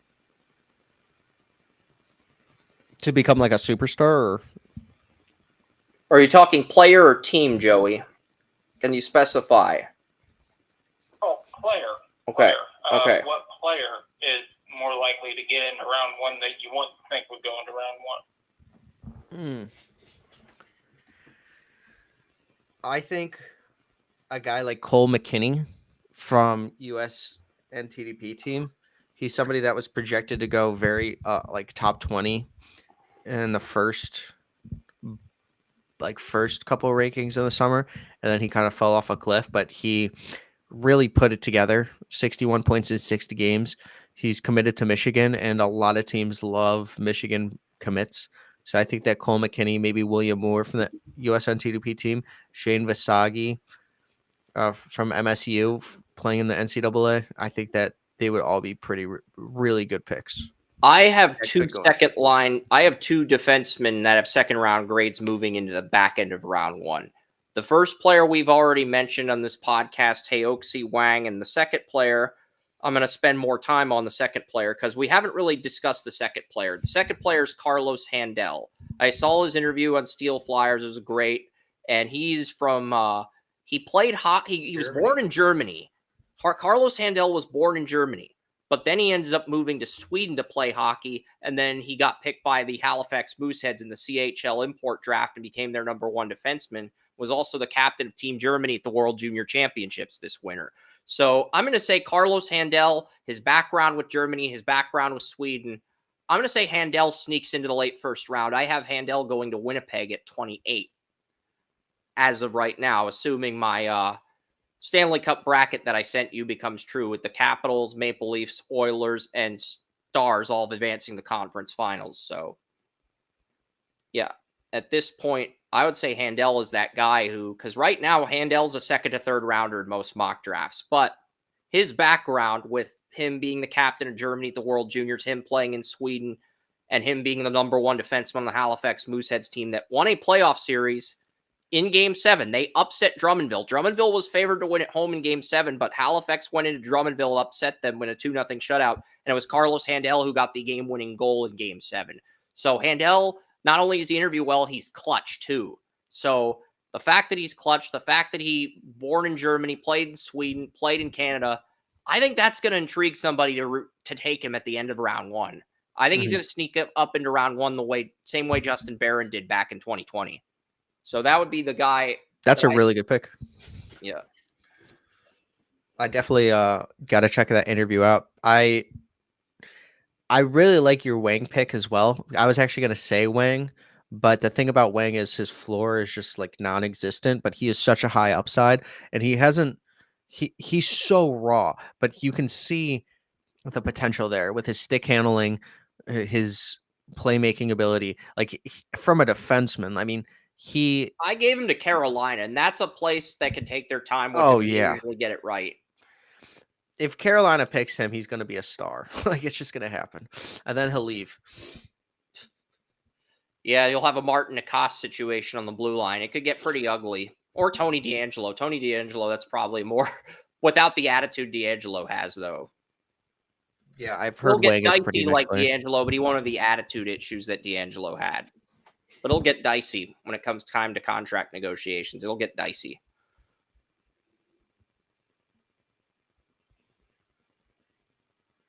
Okay, I'll get into 18. I'm going with another hometown guy, Benjamin Kendall. He had 99 points with the Calgary Hitmen. I figured, you know what, Calgary Flames, I think they can go best player on the board. They got so much value in last year's NHL draft. They can go best player on the board over need. So I'm going to say Benjamin Kendall is a Calgary Flame at 18. Calgary Hitman right winger stays in Calgary. That's a really good pick. So I was still up at 17, but I'm just going to quickly say Cameron Schmidt. I think Cameron Schmidt would be a really good high upside player for the Habs. And he's 5'7", but has top 10 talent. Craig Button had him at 8. If you haven't seen Cameron Schmidt play, you should check out his tape. Very good player for anybody watching. But yeah, I would say Cameron Schmidt. And then for 18, I think I think right here would be a good spot for Justin Carbonneau. I mean, we've already talked about it, but him in the queue, I think it's one of those leagues that is kind of frowned upon, like taking players early, but you're already seeing Desnoyers going top 6. And then I think Justin Carbonneau has showed so many flashes on the offensive ability. He's a good player all around. So I think that 6'1", really good size, you know, like we said, 89 points, and he's just a really good hockey player. So I think that would be a really good fit here, and it would stop the fall a little bit. Yep. Blues at 19. I want Cameron Reed. It's either Cameron Reed. I was debating whether to change this pick to who I'm thinking of. Who am I thinking of? Edmonton Oil Kings defenseman. Blake Fiddler. Fiddler, yes. Vernon Fiddler's son. I just forgot the first name of Fiddler's son. Blake Fiddler, yeah. I was thinking about changing this pick to Blake Fiddler last night, but I watched Cameron Reed's tape against London. I was satisfied with what I saw. And look, the Blues have to go defense. There's no sugarcoating it. Right now, the Blues have 3 defensemen in contract years: Cam Fowler, Nick Leddy, Corey Schuerman, who's more of an AHL guy with the I believe it's the Springfield Thunderbirds, but regardless, Fowler and Leddy are in contract years. Yes, you do have Theo Lindstein, 2023 first-round pick, and you do have Adam Juracek, David's younger brother. But neither of those two is a guaranteed thing to happen, and Justin Falk and Torrey Kruger, 2027 free agents on top of that. So even if you get the right defenseman, you're still going to need defensemen by 2027. I'm guessing the Blues, if they draft a defenseman here, they'll keep Falk, and the defenseman they draft will be Torrey Krug's eventual replacement, since Krug did miss all of this year with a season-ending injury. So I went Cameron Reed, Kitchener Rangers defenseman, and I know he likes to eat steak. I think he talked about like a prime rib or something when Ron asked him his favorite food to cook. So I did catch a little bit of that interview, because that was on a Friday night before one of his OHL games. So I kind of got a read on Cameron Reed, and Reed was not on my radar until I saw that interview, and I was wondering why he's at 19, but now we know why he's been at 19 for the past 2 months. And Cameron Reed to the Blues, this makes a lot of sense for them here. But Blake Fiddler would be a good pick for them as well, but I think they have to go defense. When you look at all the contracts with Fowler, Leddy, 2026 UFAs, Falk and Krug, 2027, that's going to begin to pile up at a certain point. And the Blues have the second lowest cap space behind the Dallas Stars, according to Puckpedia. I think Cameron Reed's a really good fit here. I actually would also say Cameron Reed. I think the Blues would probably go defense if this is the way that the board went. I don't think it's too early to take Colin Potter, because of his skating, but I think that Cameron Reed would actually it's between him and Keishon Aitchison, but I'm actually higher on Reed, so I'm going to say Reed here. But it's very close from Aitchison, who they both put up incredible point numbers in this year, so I think it's a kind of a toss up. But I really did like Reed's game. Yeah, and he's younger. I agree. I know a lot of mocks have Ravensburgen going to Columbus here, but I heard they're going to go with a player from Sweden that they're just as high on with Frondell and Eklund at 14. I heard they're going to take a college player here. So Logan Hensler. So the Blue Jackets basically trade David Juracek and get Logan Hensler, which I don't know if that's going to be an upgrade or downgrade. I think it's too early to say, but it kind of reminds me of the time where the Oilers traded the 16th pick to the Islanders for Griffin Reinhart, who the Islanders took 4th overall in 2012. So that's what this trade reminds me of. But I think Logan Hensler ends up on Columbus, and with all the defensemen the Blue Jackets have, they can play the waiting game. And I think Hensler's upside, because right now your prospect pool, you have Samuel Nazco, 2023 round pick on Cleveland Monsters, Carson Kuhlman's 2021 first round pick who regressed in Cleveland.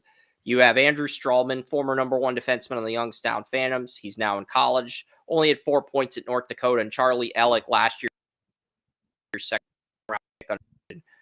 I think Hensler has more upside than all of those guys. I'd pick him here, because if you lose any key defenseman, whether it be a Damon Severson or another guy you like, you're going to need to reload on the blue line. And I'm just not confident any of those guys Columbus drafted. I like Nazco. I think Nazco's really close, but I think the other guys that I mentioned might just be AHL guys in Cleveland. And I think Hensler's upside is higher. And I just don't think Columbus can pass on that. Shane Van Sage or another college player here, or Sasha Budamine. But I just think they're going to pick Hensler. If they're looking at a college player at 20, I think Hensler's the guy they want. That's a really good pick. I'm going back and forth, but I'm going to take Milton Gastrin here. I just think that the fall stops. I'm a big Milton Gastrin guy, and I can't believe I kept him all the way to 20. And like you said, Joshua Ravensbergen, but I'm actually more of a Jack Ivankovic guy. So, and I think it's a little too early for Ivankovic here. I think that the I do Predators are think going to take him. Ravensburgen's going to come off the board, but it's not going to be at Columbus. I have 100%. Ottawa picking him. Well, that's a The really reason good I pick have too. Ottawa But I know for sure. Did you see the thing that the Predators definitely want a goalie? I think they're taking either Ivankovic or Ravensbergen for sure at 26 or 30.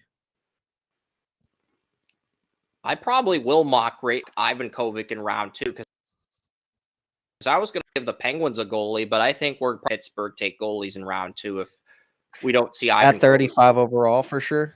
Yeah. I could definitely see that.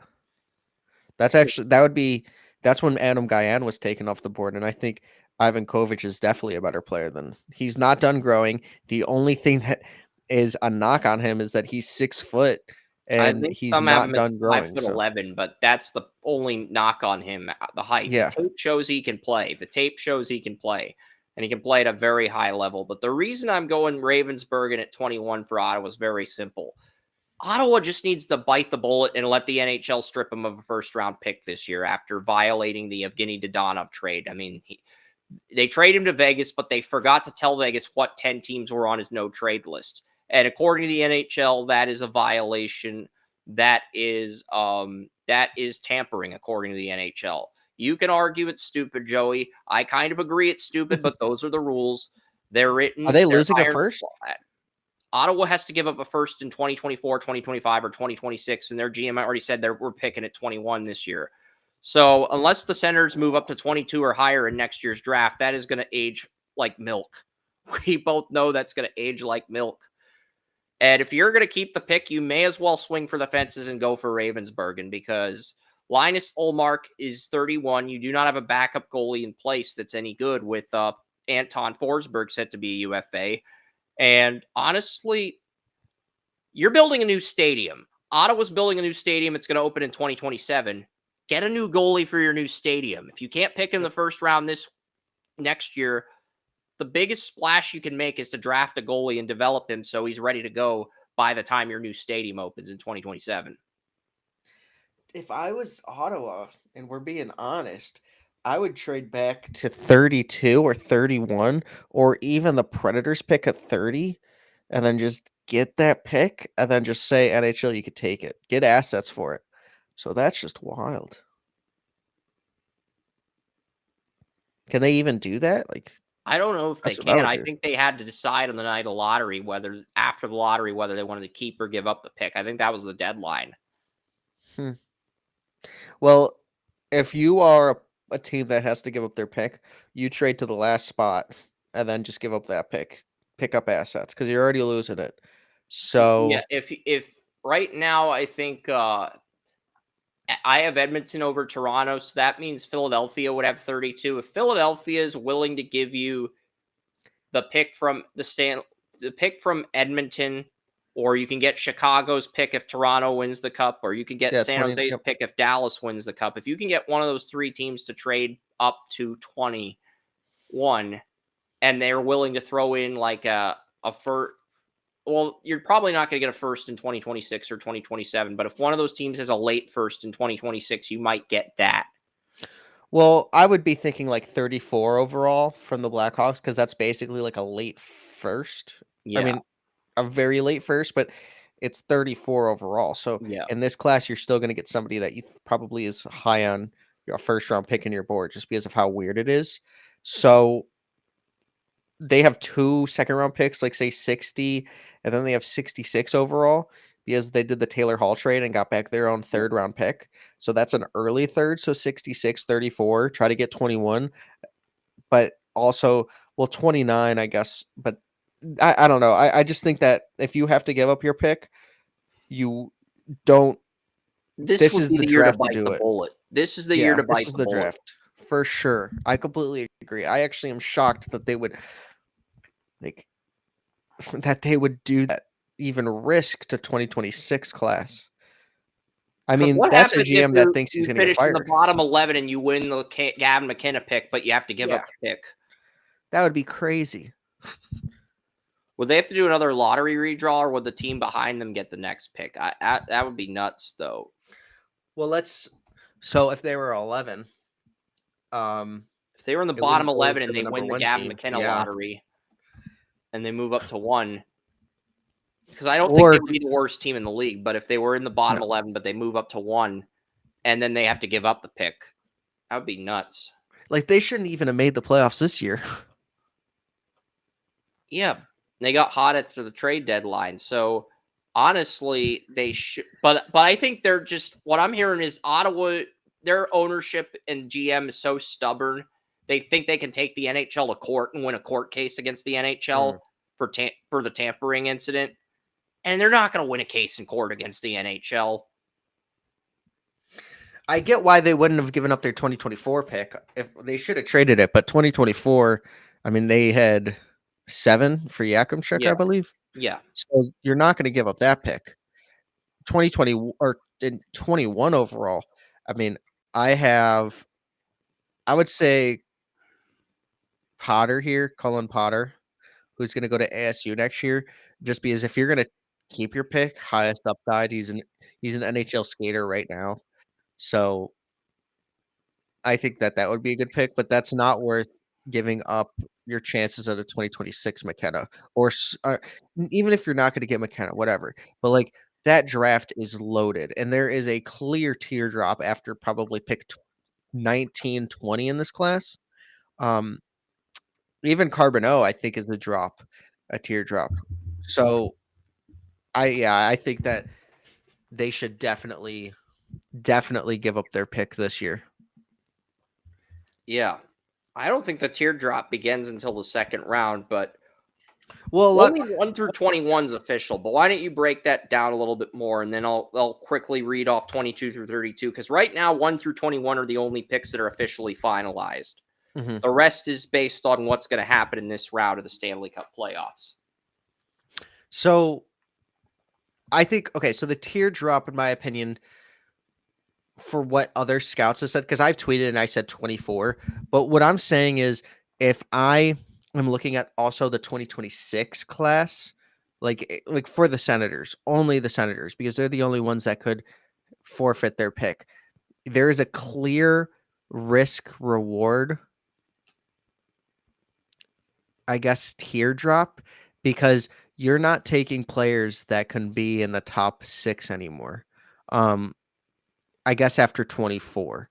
So like Cole Resny, I think, is a great player, but you have like players like Jack Murtka, who I think could be a really good top 9 player. Ivan Ryabkin, who's fallen.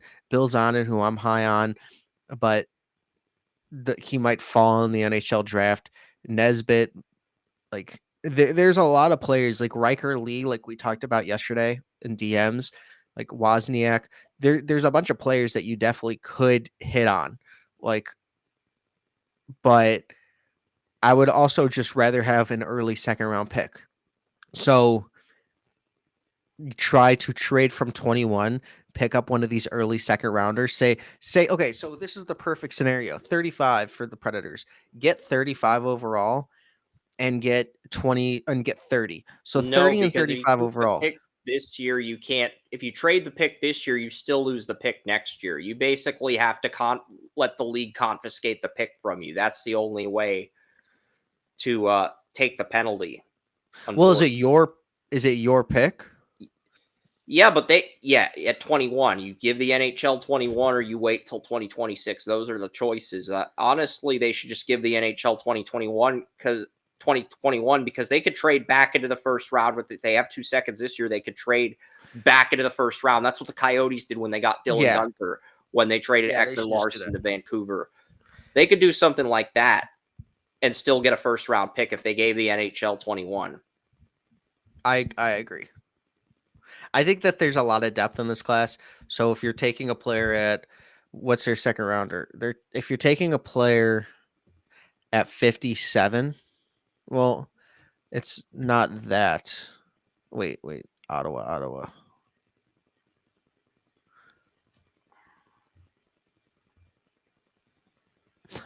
Does Ottawa even have a second round pick? Because they traded one to the Sharks. I believe they did trade their second to the Sharks. Let me double check something here.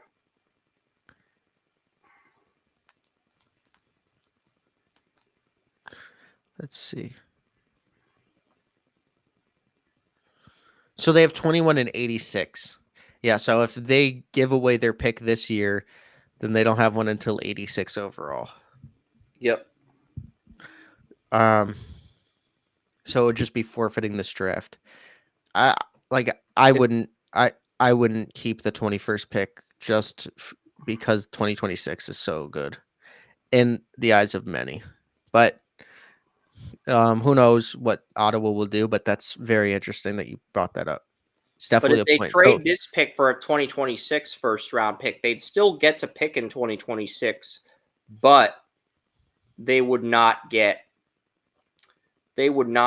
because I think what could end up happening is Carolina could end up moving up to this spot. Because if you think about it, Carolina has those 2 first round picks from Dallas in the 26 and 27 drafts. So if they traded one of those to Ottawa, or maybe both of those to That's Ottawa, very true. they can move up to 21 and they can still pick at 23 with their own pick this year. So wow, yeah, that would actually be pretty good. And Ottawa would have 2 picks in 27. They would also have 1 pick in 26. Even if the NHL stripped them of their first pick, they'd still have the Dallas Stars pick in 26, even though it'd be a late rounder. In theory, that could work. But I don't know if anybody else is willing to do that. Well, I think that the Blackhawks could honestly do 29 and then the Panthers' first overall pick next year, which will be very high up. Or it's going to be a late first. So you do 29 and a late 2026 first to try to get to 21. And then Ottawa could probably give you another asset, maybe like a second rounder in 2026. And I think that could work. But it's definitely something to look at. It's going to be a higher upside pick for them. Yeah, because I think if Ottawa does not take Ravensburg, they are going to trade this pick. But they're not going to trade this pick unless they get a 2026 first back, because at that point, the NHL would strip them of their own pick, but they still have another pick in later part of the first round. And it's got to be a package like the one you presented to Chicago or the one I presented with Carolina, where they moved the 2 first round picks Dallas sent them to Ottawa. Yeah. That's so weird. I can't believe that. It's a lot to lose just for the 10-team trade thing. But it's kind of crazy. I don't know. I'll read the rest of my first round list, even though the draft order is not official yet and it is subject to change. But at this point, I do have Blake Fiddler going to Calgary at 22. They own the Panthers' first round pick this year, so I think Blake Fiddler, he makes a lot of sense for Calgary. And then I gave Carolina Heoxie Wang. Lyndon Lakovic fell to the Flyers at 24. So the Flyers ended up with Caleb Desnoyers and Lakovic. Nashville got Cole Reshney at 25. Coots went to the Kings. Shane Van Sage went to Nashville, Michigan State right winger. Handel went to Winnipeg at 28. Bill Zonin went to San Jose. Benjamin Cavan went to the Capitals at 30. Colin Potter went at 31, but I did flirt with changing this pick to Jacob Wozniak. I did flirt with that because I read my fall mock draft. I had Jacob Wozniak as a top line player. Now I'm looking at him as maybe a second or third line player, but I'm going back and forth. That's like 31. That's the one pick I'm going kind of back and forth on. And I've got Riker Lee, the Madison Capitals right winger, to the Flyers with Edmonton's pick at 32. So that's just summary of how I think the rest of the late first round is going to play out, but it's not official. Are there any players that you think could go in those last 10 picks? If you got a different order, you can drop it. If you or if there's certain players we need to keep an eye on in those last 10 picks. But I just think after 21 with Ravensburg, we do see a drop off from A grade players to B grade players. And then once we get to the middle of the second round, it feels like there's a drop off from B grade to C grade players. Well, I'll just name the players that I think, like you said, could go from 22 to 32. And these could extend to 22 to 40 just because of how weird, or sorry, this could go from 22 to 40, just how weird this class could be. But I think that Václav Nestrasil, Bill Zonin, Ivan Kovic. I liked that you brought in Vensagi as well as Cole. I'm a Cole McKinney guy, as well as William Moore. In my November rankings, I had William Moore very high, which was wild to see. Like I had him like top 15. And Same.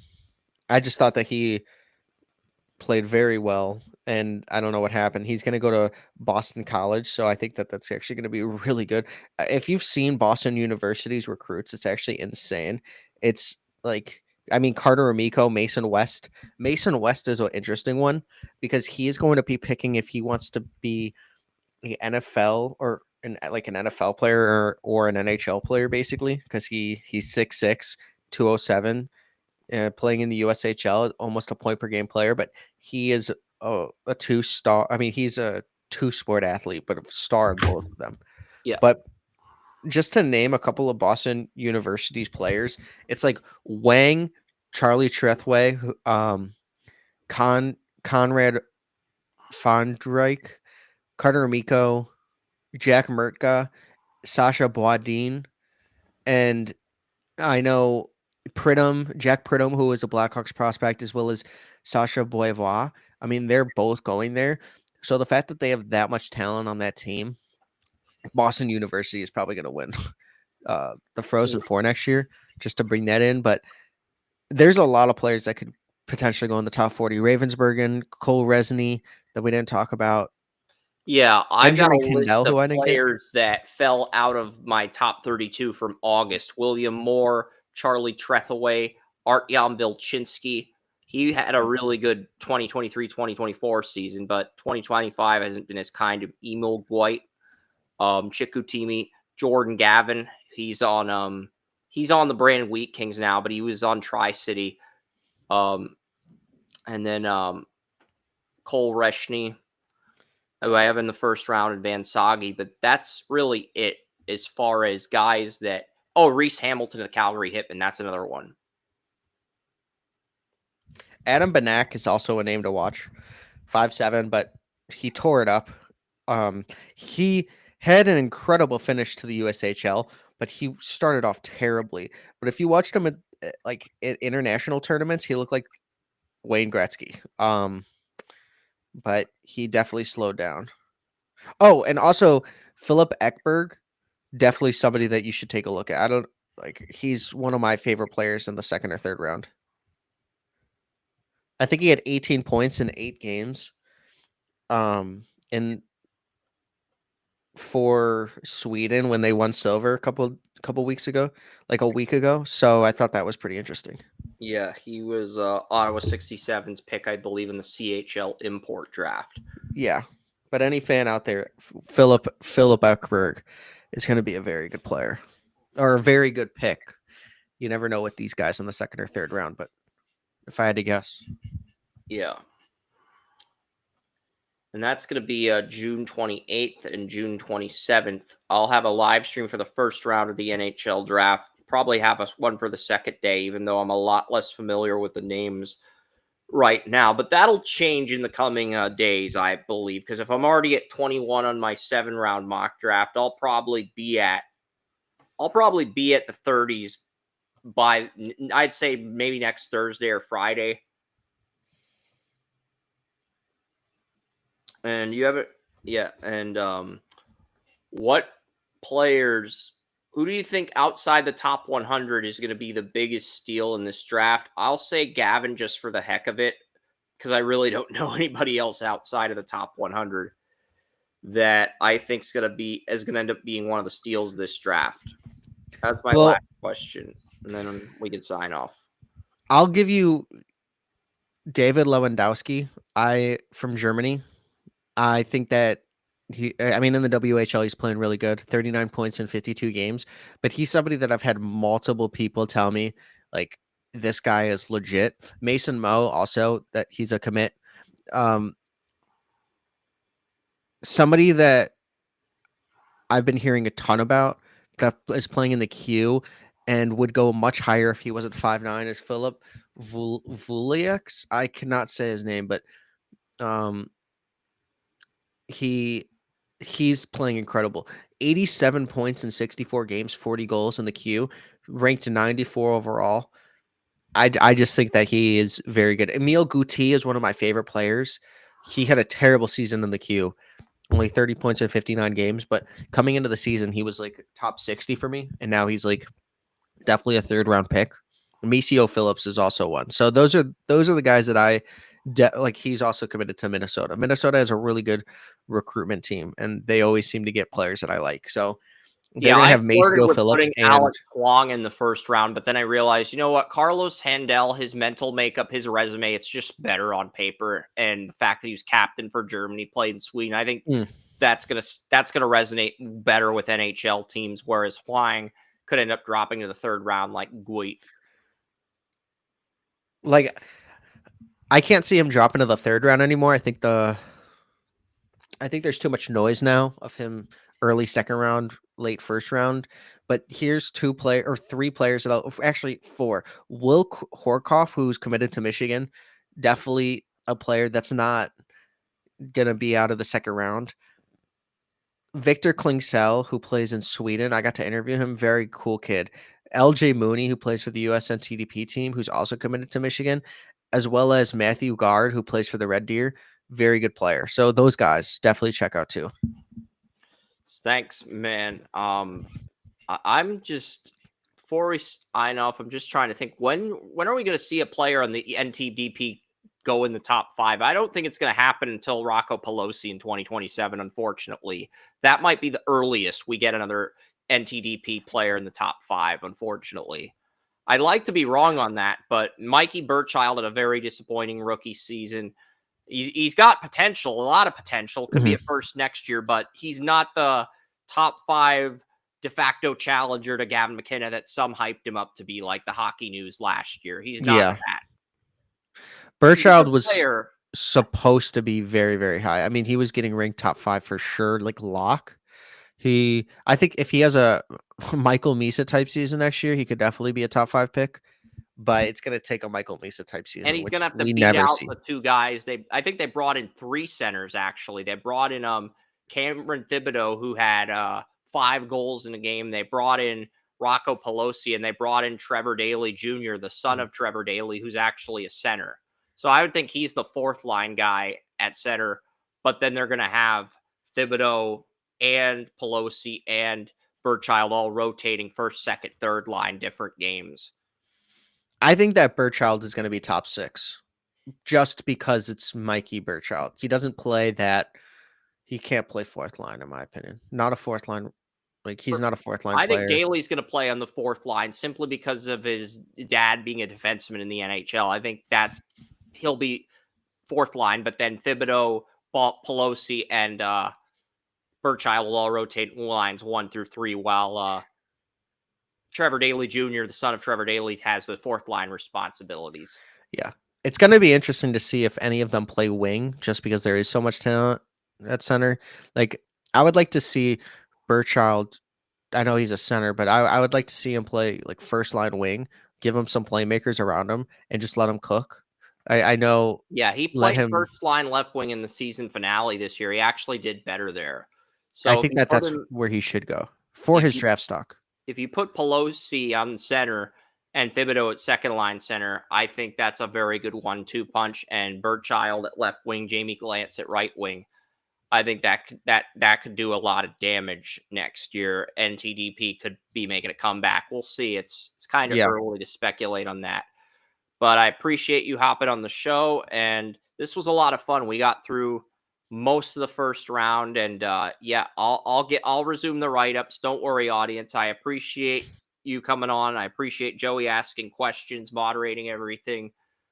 Next week I'll have an NBA lottery result update, but until then, we'll see you guys next week. Thanks for coming on. Yeah, thanks for having me. It was fun. I definitely had a good time. I'm open 2 hours to another interview, but yeah, this was a for sure.